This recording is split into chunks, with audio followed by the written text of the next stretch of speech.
এখনকার সময় দেখা যায় যে বউ শাশুড়ি ও তাদের মধ্যে অনেক ঝগড়া হয়। আসলে কি কারণে ঝগড়া হয় আর আমাদের প্রিয় শাশুড়ির হুজুরের মুখ এই থেকে ঝগড়ার প্রধান শুনে কারণ নেওয়া হচ্ছে যাক। জেনারেশন গ্যাপ, ঠিক কিনা? শাশুড়ি এক জেনারেশনের আর বৌমা আরেক জেনারেশনের। শাশুড়ি ভাবে একরকম, বৌমা ভাবে আরেক রকম। শাশুড়ি চায় বউর উপর খবরদারি করতে, বউ চায় শাশুড়ির উপর খবরদারি করতে। এই ডমিনেটিং এর কারণে কিলাকিলি আছে না নাই? আছে। এটা ঠিক না। আমার শাশুড়ি মায়েরা যারা আছেন, প্রথমে শাশুড়ি দিয়ে শুরু করি। আমার মাইকের আওয়াজ যে ঘরগুলোতে যায়, আমার শাশুড়ি মাদেরকে বলবো, একদম বউদের উপর অত্যাচার করবেন না। শ্বশুর শাশুড়ি ছেলেরা প্রশ্ন করে, যে অবস্থাটা তোর কাছে তোর বউ বড় না আমি বড়? আছে না নাই? এটা একটা প্রশ্ন হইলো। তোর বউ বড় না আমি বড়? দুইজনেই বড়। তা এক ছেলে সুন্দর উত্তর দিছে, আমার কাছে ভালো লাগছে উত্তরটা শুনে। এক মা প্রশ্ন করছে, তোর এতদিন আমি লালন পালন করে বড় করলাম, জীবন যৌবন তোর জন্য শেষ করলাম, আজকে বউ পাইয়ে বউ তোর আপন হয়ে গেল? এবার ছেলে উত্তর দিছে, মা, আমার মুখ থেকে মা ডাক শোনার জন্য তুমি কি কষ্টটাই না করছো জীবনে।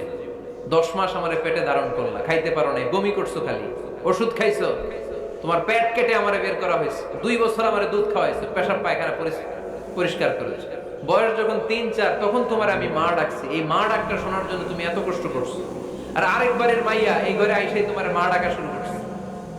যেই মেয়েটা তোমারে মা ডাকে সে আমার আপন হবে না কেন মা? ঠিক কিনা? এই মা ডাক শোনার জন্য তুমি এত কষ্ট করলা, আমার লালন পালন করলা, 10 মাস পেটে ধরলা, পেশাব পায়খানা পরিষ্কার করলা, এরপরে মা ডাক শুনতে পারছ। আর আরেকবারের মেয়ে জানা নাই চিনা নাই এসেই তোমার ডাকা শুরু করছে মা।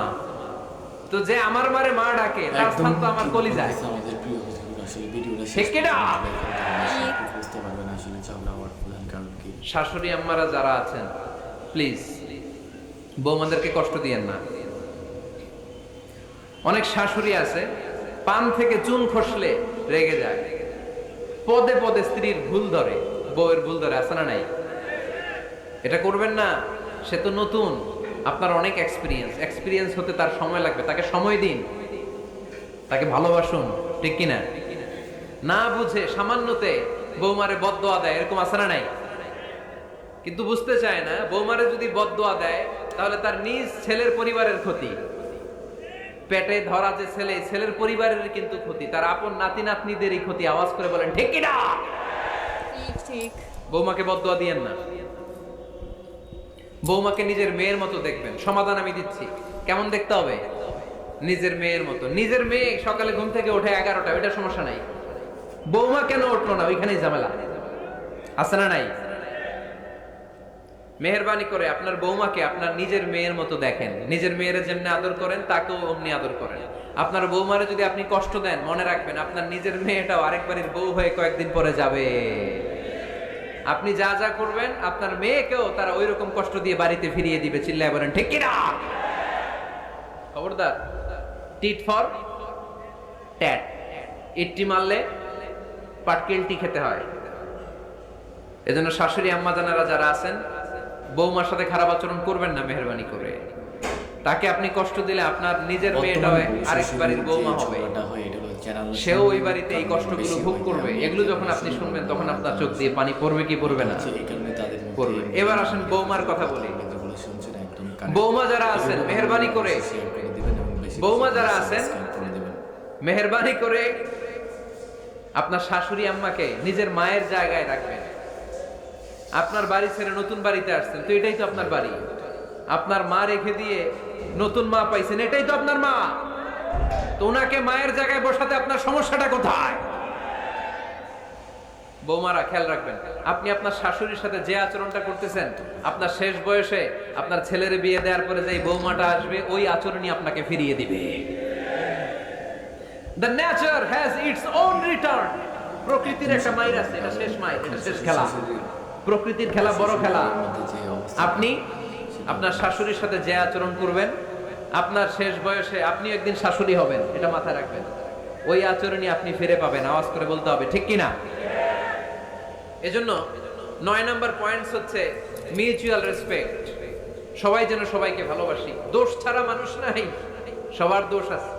আমরা যেন একে অন্যের দোষ না খুঁজি।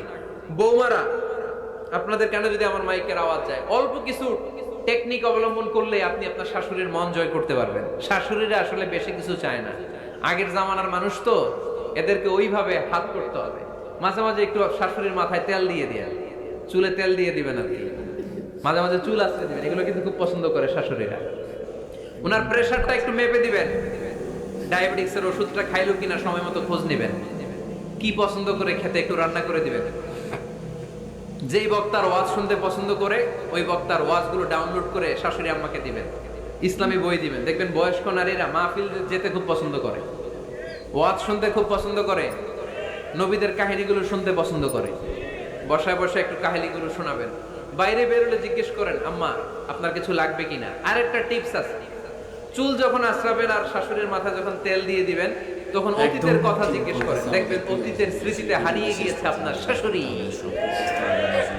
কি জিজ্ঞেস করবেন জানেন? জিজ্ঞেস করবেন, আম্মা জান মুক্তিযুদ্ধের সময় আপনার বয়স কত ছিল? ওই সময় মুক্তিযুদ্ধের সময় আপনাদের এলাকায় কি কি হয়েছিল মা? আরেকটা প্রশ্ন করবেন, মা বিয়ের সময় আপনি কেমন ছিলেন? ওই দিন দেখবেন বুড়ি আর বুড়ি নাই, জুয়ান হয়ে গেছে। ওই দিন বলবে, মা আমি অনেক সুন্দরী ছিলাম, আমার মাথায় অনেক চুল ছিল, আজকে নাই। আমগো গ্রামে আমার সাথে সুন্দরী মাইয়া ছিল না। অতীতের স্মৃতিতে, স্মৃতি হাতড়াতে হাতড়াতে তিনি হারিয়ে যাবেন। জিজ্ঞেস করবেন যে, মা শীতকালে আপনাদের দেশে কি পিঠা বানাতেন আপনি যখন ছোট ছিলেন? আপনার বাপ চাচারা কি করতো? এগুলো জিজ্ঞেস করলে উনি স্মৃতির পাতা হাতড়াতে হাতড়াতে চোখ দিয়ে দাঁড় দাঁড় করে ওনার পানি ঝরতে শুরু করবে। আপনার জায়গা, ওনার হৃদয়ের মনি কোঠায় এমন জায়গায় পৌঁছবে আপনার ছাড়া উনি কিছুই বুঝবে না। বৌমারা, এই অল্প কিছু টিপস অবলম্বন করে আপনারা আপনাদের শাশুড়ির মনকে জয় করতে পারেন। শাশুড়ি বৌমার দ্বন্দ্ব আমরা চাই না। আমরা চাই শাশুড়ি বৌমাকে নিজের মেয়ের মতো জানুক, আর বৌমা শাশুড়িকে আপন মায়ের মতো ভালোবাসুক, ঠিক কিনা? এই মিউচুয়াল রেসপেক্টই পারে শাশুড়ি বৌমার দ্বন্দ্বকে দূর করতে আর ঘরটারে শান্তি টুকরা বানাতে। আওয়াজ করে বলেন ঠিক কিনা? কয়টা গেল? আর আছে কয়টা? দোয়া করবেন একে অপরের জন্য। দোয়া, সাইয়েদনা ইব্রাহিম ফ্যামিলির জন্য দোয়া করতেন, রব্বি জাআলনি মুকিমাস সালাতি ওয়া মিন যুররিয়াতি রব্বানা ওয়া তাকাব্বাল দুআ। ও আল্লাহ, আপনি আমার নামাজ কায়েমকারী বানান, আমার কলিজার টুকরা সন্তান ইসমাইলকেও নামাজ কায়েমকারী বানান। আমার দোয়াটা আপনার দরবারে আপনি কবুল করে নেন। সুবহানাল্লাহ পড়েন। রব্বানা ইন্নী আসকান